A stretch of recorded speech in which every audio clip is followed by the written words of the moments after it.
You wake up, check your phone, 47 unread messages, 12 tasks overdue, a decision you've been avoiding for weeks, your parents' expectations pulling one way, your dreams pulling another, society's shoulds screaming from every direction. And underneath it all, this quiet, desperate question: what am I supposed to be doing? Not what your boss wants, not what Instagram says, not what pays the bills or looks good on paper, but what you're actually here for. The ancient Vedic sages had a word for this, a concept so foundational that without it, life dissolves into random noise. Dharma. And before you think this is just another spiritual buzzword that got watered down and slapped on yoga studios, this might be the most practical, life-changing concept you've never understood. Dharma, your sacred path in a world without maps. Dharma is one of those Sanskrit words that makes translators want to quit their jobs, because it means everything and nothing, and something so specific that it changes depending on who you are, where you are, and what moment of your life you're in. Duty, righteousness, cosmic law, moral order, purpose, religion, ethics, virtue, the way things should be, what holds reality together. All of these. None of these. More than these. Let me give you the etymology first because it actually helps. Dharma comes from the Sanskrit root dar, which means to support, to hold, or to maintain. Think about that. To support, to hold, to maintain. Dharma is described in early Vedic texts as the laws that bring order to a universe that would otherwise be in chaos. Without Dharma, the cosmos collapses into randomness. The sun doesn't rise. Rivers flow uphill. Bodies don't heal. Societies disintegrate. Dharma denotes behavior that is in accord with Rida, the order and custom that makes life and universe possible. Rida. That's the cosmic order. The way things actually work. The pattern underlying everything. And Dharma? Dharma is how you align with that pattern. So on one level, Dharma is universal. Gravity is Dharma. Seasons cycling is Dharma. The body needing food and water, that's Dharma too. But here's where it gets interesting. Dharma encompasses ideas such as duty, rights, character, vocation, religion, customs, and all behavior considered appropriate, correct, or morally upright. Your Dharma isn't the same as mine. The concept is known as Swadharma, or the individual's own Dharma. Every person is born with a specific set of duties and responsibilities that they must fulfill based on various factors, including one's age, caste, gender, and occupation. The Dharma of a student? To learn, to grow, to absorb wisdom. The Dharma of a teacher? To guide, to illuminate, to pass on knowledge. The Dharma of a parent? To protect, nurture, release. The Dharma of an artist? To create, to express what wants to come through. Same universe, different roles, different dharmas. And here's the paradox that nobody tells you. You don't choose your dharma. You discover it. It's not imposed from outside. It's not arbitrary rules from a dusty book. Dharma defies dogma and seeks to align the human body, mind, and Atman, the the self, in harmony with nature. Your Dharma is the intersection of who you actually are, not who you're pretending to be. What the moment requires.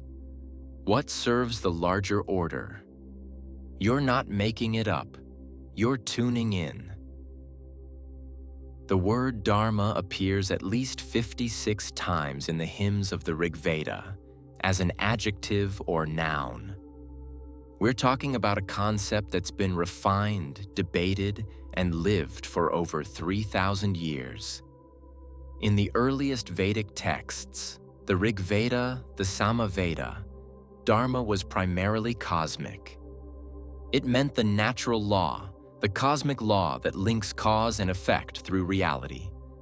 The fire burns, the rain falls, seeds sprout. That's Dharma, the way reality functions. But then something shifted. The ritual became connected to the cosmic, and Dharmani was equated to ceremonial devotion to the principles that deities used to create order from disorder, the world from chaos. Dharma became what you do to align with that cosmic order. The rituals, the sacrifices, the offerings to the gods. But it didn't stop there. Past the ritual and cosmic sense of Dharma that link the current world to mythical universe, the concept extends to an ethical social sense that links human beings to each other and to other life forms. This is where Dharma becomes deeply human. Not just follow the ritual correctly, but act in a way that upholds the fabric of reality. The great epics, the Mahabharata, the Ramayana, are essentially massive explorations of Dharma in action. What do you do when your Dharma as a warrior conflicts with your Dharma as a family member? What do you do when the law of the land conflicts with the law of righteousness? What do you do when every choice seems to violate someone's Dharma? The Bhagavad Gita opens with Arjuna, the greatest warrior of his time, paralyzed. He's standing on a battlefield, facing his cousins, his teachers, his loved ones. His Dharma as a warrior says, fight. His Dharma as a family member says, don't kill your kin. He's frozen, and he asks Krishna, what do I do? Lord Krishna emphasizes the importance of performing one's duties without attachment to outcomes, thus aligning oneself with the divine cosmic order. Krishna's answer isn't, here's a rule to follow. It's deeper. Act according to your Swadharma, your own unique Dharma, but don't attach to the fruits of action. Do what's yours to do and release the outcome. That's Dharma, not blind obedience, not following someone else's script, discerning what's actually yours to do in this moment, and doing it with everything you have, regardless of whether it works out.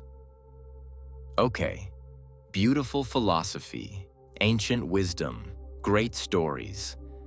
But how do you actually know what your Dharma is? Because here's the problem. We don't live in ancient India. We don't have clear social roles. We're not in a stable caste system, thank God. We're in a globalized, chaotic, endlessly shifting world where you can be anything, do anything, become anyone. And that freedom, it's also paralyzing. When every path is possible, how do you choose? When there are no maps, how do you know which direction is yours? There exist 3 sources which help to discover Dharma in Hinduism. First is to learn knowledge with the help from a teacher studying various Sanskrit literatures.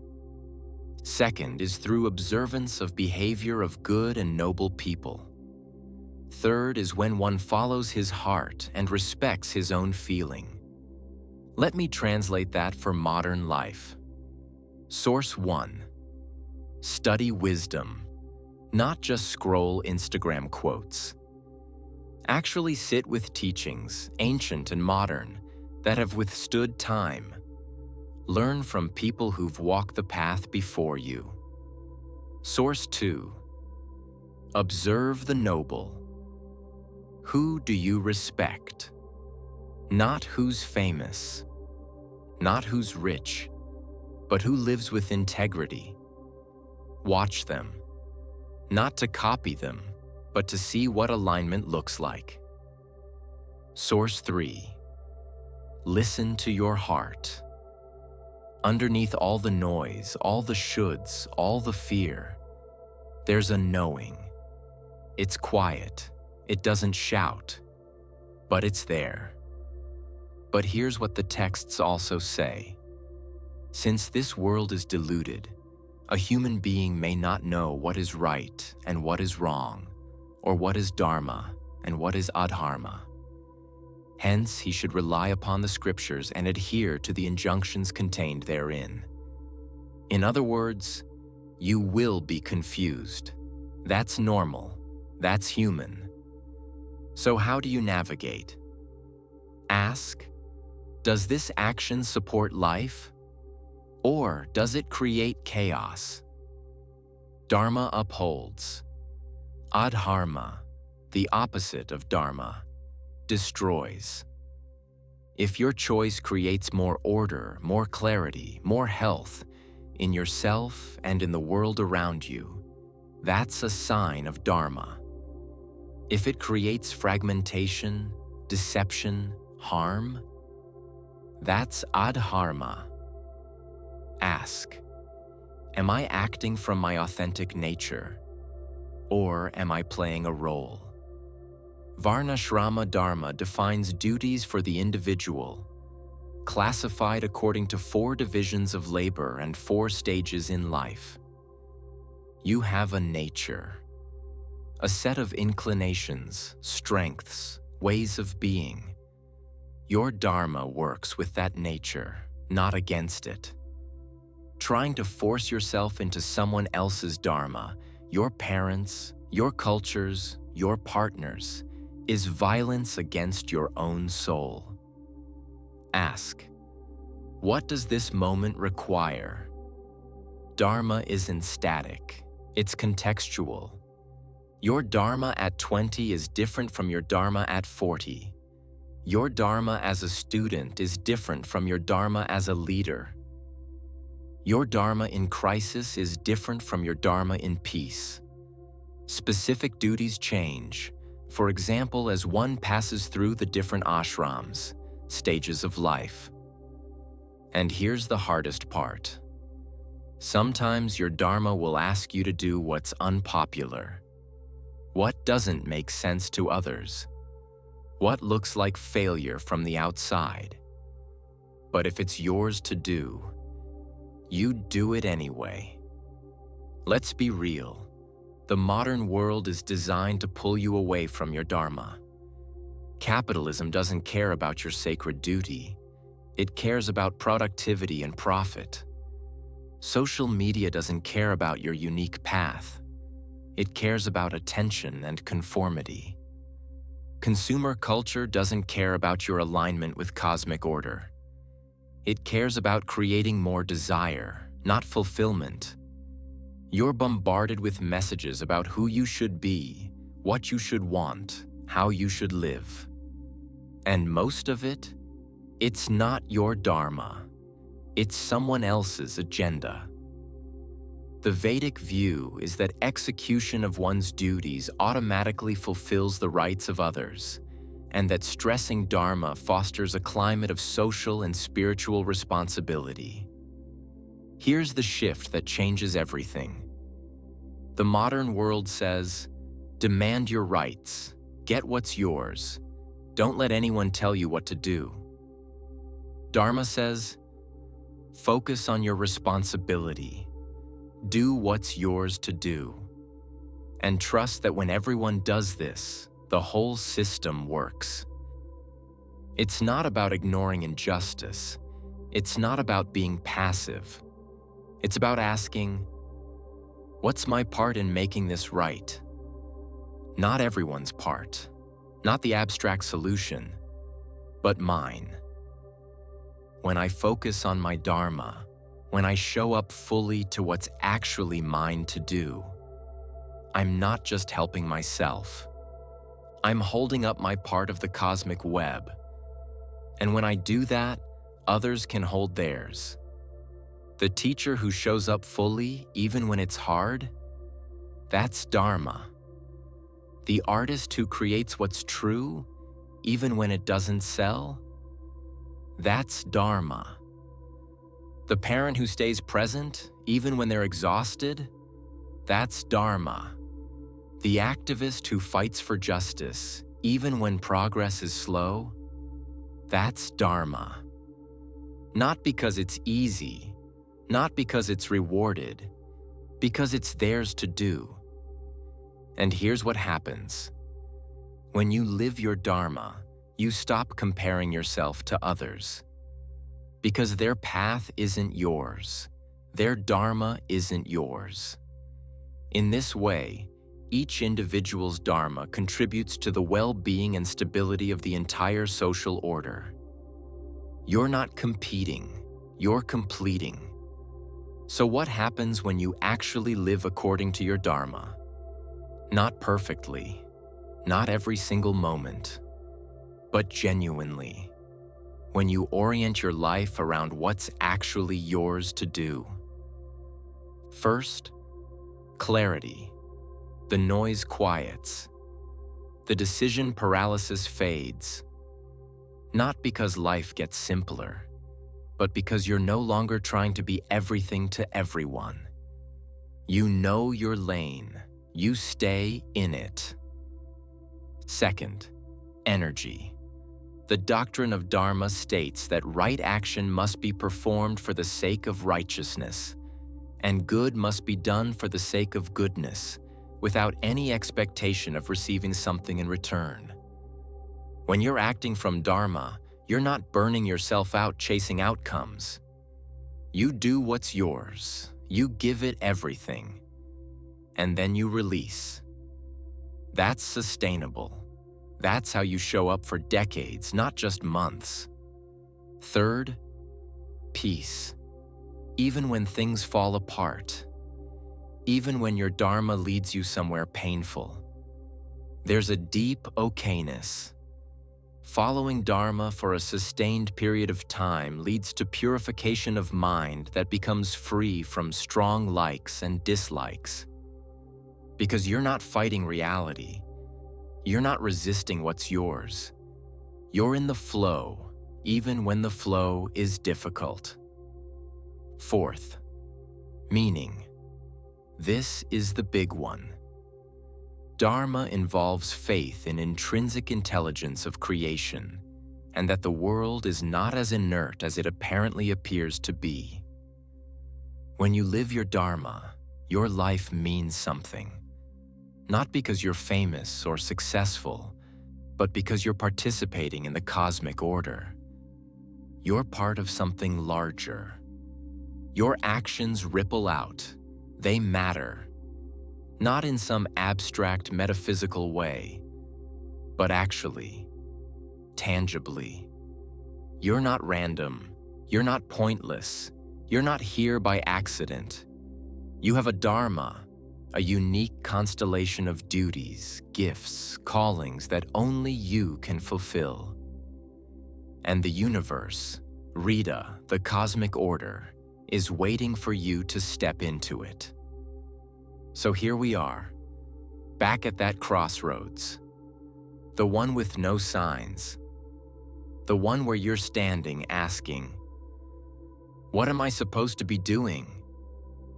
Maybe the question isn't, what should I do to be successful? Maybe it's not, what will make me happy? Maybe it's not even, what's my passion? Maybe the question is, what's mine to do? Not what's easy, not what's impressive, not what everyone else is doing, but what, in this exact moment, with this exact life, with these exact circumstances, is mine to hold up. In practical terms, Dharma refers to leading a righteous life in harmony with natural laws. Your Dharma isn't somewhere else. It's not waiting for you to be more ready, more worthy, more figured out. It's here, now. In the choices in front of you today, the email you need to send, the conversation you've been avoiding, the work only you can do, the person only you can show up for. That's your Dharma, and when you do it, when you stop waiting for permission and just step into what's yours, the universe reorganizes itself around you. Not because you're special, but because you're finally doing your part. You're holding up your thread in the cosmic web, and the whole thing gets stronger. Welcome to your Dharma. It's been waiting for you. Your Dharma isn't what you think it should be. It's what it already is. Stop searching, start doing. If this resonated, tell me in the comments. What's one thing you know is yours to do but you've been avoiding? Let's hold each other accountable. And if you want more deep dives into ancient wisdom that actually changes how you live, consider subscribing. Until next time.